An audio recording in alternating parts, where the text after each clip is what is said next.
നാളെയാണ് ആറാം ഘട്ട ലോക്സഭാ തിരഞ്ഞെടുപ്പ്. ആകെ 58 മണ്ഡലങ്ങൾ 5 ഘട്ടം പൂർത്തിയായപ്പോൾ തന്നെ കേവല ഭൂരിപക്ഷം മറികടന്നു എന്നുള്ളതാണ് പ്രധാനമന്ത്രിയുടെ അവകാശവാദം. ഇന്ത്യ മുന്നണിക്കും വലിയ രീതിയിലുള്ള പ്രതീക്ഷകളുണ്ട്. ബാലുചേട്ടാ, ഈ ആറാം ഘട്ടത്തിലും ഏഴാം ഘട്ടത്തിലും ഇതിനോടകം തകർന്ന ഇന്ത്യ സഖ്യത്തിന് ആരും വോട്ടിയില്ല എന്നുള്ളതാണ് പ്രധാനമന്ത്രിയുടെ അവകാശവാദം. പക്ഷേ ശരിക്കുമുള്ള ഒരു അവസ്ഥ എന്താ നിലവിൽ?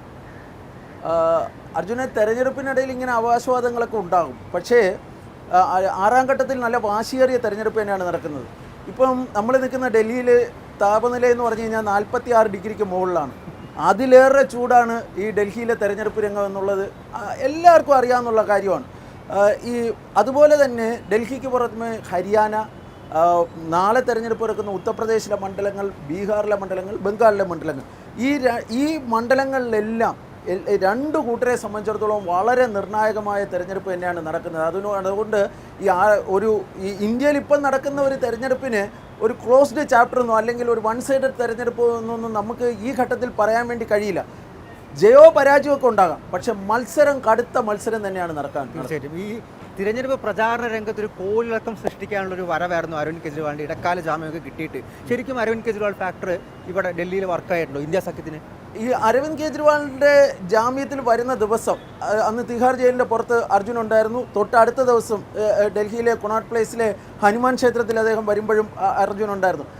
അന്ന് കണ്ട ഒരു എന്താ പറഞ്ഞ ഒരു ആവേശം, ആ ആവേശം കണ്ടു കഴിഞ്ഞ് കഴിഞ്ഞാൽ ആർക്കും തോന്നും. അന്ന് തന്നെ എനിക്ക് ഓർമ്മയുണ്ട്, അർജുൻ തന്നെ എൻ്റെ അടുത്ത് വന്നിട്ട് പറഞ്ഞു, ഇതൊരു തരംഗമായാൽ പോലും അത്ഭുതപ്പെടേണ്ടതില്ല എന്ന് പറഞ്ഞിരുന്നു.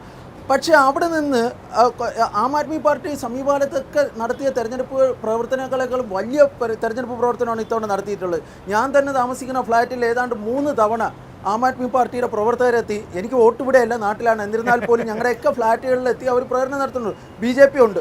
സാധാരണ കോൺഗ്രസിനെ കാണാറില്ല, ഇത്തവണയും കോൺഗ്രസ് ഇല്ല. പക്ഷേ ആം ആദ്മി പാർട്ടി സ്ഥാനാർത്ഥിയാണ് മത്സരിക്കുന്നത്. ഞാൻ താമസിക്കുന്ന ന്യൂഡൽഹി മണ്ഡലത്തിലാണ്. ഈ നല്ല പ്രവർത്തനമൊക്കെ എടുത്തിട്ടുണ്ട്. പക്ഷേ ഒരു കാര്യമെന്ന് പറഞ്ഞാൽ ഈ സ്വാതി മലിവാലിൻ്റെ പ്രശ്നത്തിന് ശേഷം ഈ ആം ആദ്മി പാർട്ടിക്ക് പണ്ടുണ്ടായിരുന്ന ഒരു എഡ്ജ് ഉണ്ടായിരുന്നോ എന്ന് ചോദിച്ചു കഴിഞ്ഞാൽ ഒരു സംശയമാണ്. കാരണം ഒരു ക്ലീൻ സ്വീപ്പിൽ നിന്ന് അവരും കുറച്ച് ഡിഫെൻസീവിലേക്ക് കാര്യങ്ങൾ പോയിട്ടുണ്ടോ എന്ന് നോക്കണം. പക്ഷേ ആം ആദ്മി പാർട്ടി നേതാക്കളൊക്കെ പറയുന്നതനുസരിച്ചാണെങ്കിൽ, അല്ലെങ്കിൽ ഇന്ത്യ സഖ്യ നേതാക്കൾ പറയുകയാണെങ്കിൽ ഡൽഹിയിൽ ഏറ്റവും ചുരുങ്ങിയത് 4 സീറ്റ് അവർക്ക് കിട്ടുമെന്നുള്ളതാണ്. അവിടെ ഒരു കാര്യം കൂടെ ഞാൻ പറയാം.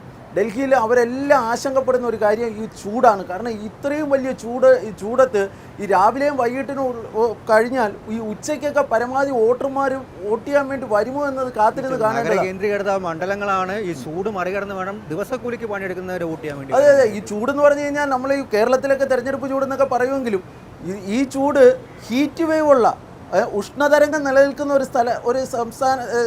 ഒരു സംസ്ഥാനത്താണ് തെരഞ്ഞെടുപ്പ് നടക്കുന്നത്. അത് ഹരിയാനയിലും അതേ വിഷയമുണ്ട്. തീർച്ചയായും ഈ BJPക്ക് എല്ലാ തലവേനയുള്ളൊരു സംസ്ഥാനമാണ് ഹരിയാന. ജാട്ട് വോട്ട്, കർഷക സമരം, ഗുസ്തി താരങ്ങളുടെ സമരം. അപ്പോൾ 10 സീറ്റാണ്. 2019 10 ജയിച്ചിരുന്നു. 2024 അത് ആവർത്തിക്കാൻ പറ്റുമോ?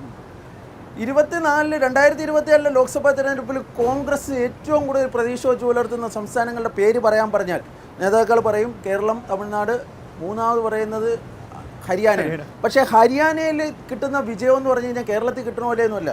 നേരിട്ട് BJP അവരുടെ ഗോതയിൽ അവരുടെ സ്ഥലത്ത് വെച്ച് മലർത്തിയടിക്കാൻ കിട്ടുന്ന ഒരു സാധ്യതയാണ് അവർ കാണുന്നത്. അവിടെ അർജുൻ പറഞ്ഞ പോലെ തന്നെ പല ഫാക്ടേഴ്സ് ഇതുണ്ട്. അതിൽ വളരെ വർക്കൗട്ട് ചെയ്യും എന്ന് പലരും പ്രതീക്ഷിക്കുന്ന ഈ ഗുസ്തി താരങ്ങളുടെ സമരം, അതിനെ തുടർന്ന് ജാട്ട് വോട്ടുകളുടെ ഏകീകരണം, ബ്രിജ്ഭൂഷൻ്റെ മകനെ അവിടെ സ്ഥാനാർത്ഥിയാക്കിയതുകൊണ്ട് സ്വാഭാവികമായും ജാട്ടുകളുടെ ഒരു വികാരം ഹരിയാനയിൽ അവർ പ്രതീക്ഷിക്കുന്നുണ്ട്. ഹരിയാനയിലെ BJPയിൽ തന്നെ വലിയ പ്രതിസന്ധിയാണ്. അവസാന നിമിഷം നേതൃമാറ്റം, സഖ്യകക്ഷി കളഞ്ഞു പോവുക.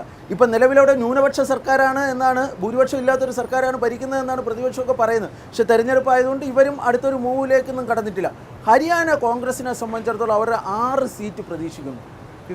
ഒരുപക്ഷെ ചിലപ്പോൾ മുഴുവനും അവകാശപ്പെടുമെങ്കിലും ഏറ്റവും ചുരുങ്ങിയത് 6 സീറ്റ് പ്രതീക്ഷിക്കുന്നുണ്ട്. ഈ ഫാക്ടറികളെല്ലാം വർക്കൗട്ട് ആവുകയാണെങ്കിൽ ഹരിയാനയിൽ ചിലപ്പോൾ ഇന്ത്യ സഖ്യത്തിനെ സംബന്ധിച്ചിടത്തോളം ഒരു നല്ല ബെസ്റ്റ് ബെറ്റ് സ്റ്റേറ്റ് എന്ന് വേണമെങ്കിൽ പറയാം. എന്തായാലും ജൂൺ 4 ഇനി അധിക ദൂരമൊന്നുമില്ല. BJP ഭൂരിപക്ഷം മെച്ചപ്പെടുത്തുമോ അതോ ഇന്ത്യ സഖ്യം ഒരു ഭരണമാറ്റത്തിന് കാരണമാകുമോ എന്നുള്ളത് രാജ്യം ഉറ്റുനോക്കുന്നു.